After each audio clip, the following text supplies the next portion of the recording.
اے ایمان والو،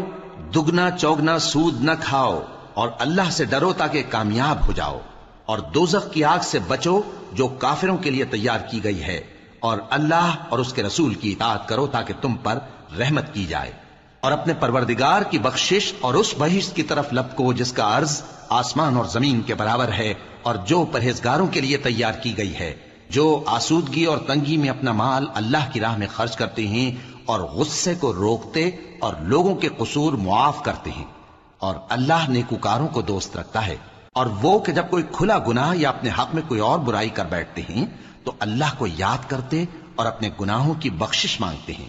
اور اللہ کے سوا گناہ بخش بھی کون سکتا ہے، اور جان بوجھ کر اپنے افعال پر اڑے نہیں رہتے۔ ایسے ہی لوگوں کا صلہ ان کے پروردگار کی طرف سے بخشش اور باغ ہیں جن کے نیچے نہریں بہ رہی ہیں، اور وہ ان میں ہمیشہ بستے رہیں گے،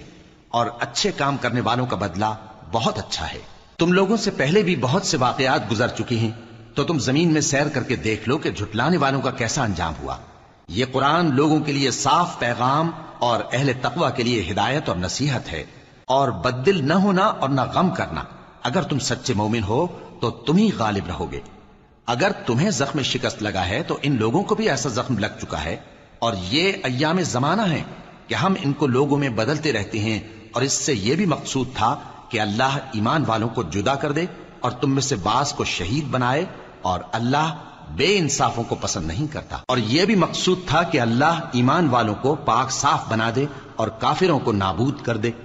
کیا تم یہ سمجھتے ہو کہ بے آزمائش بہشت میں جا داخل ہوگے؟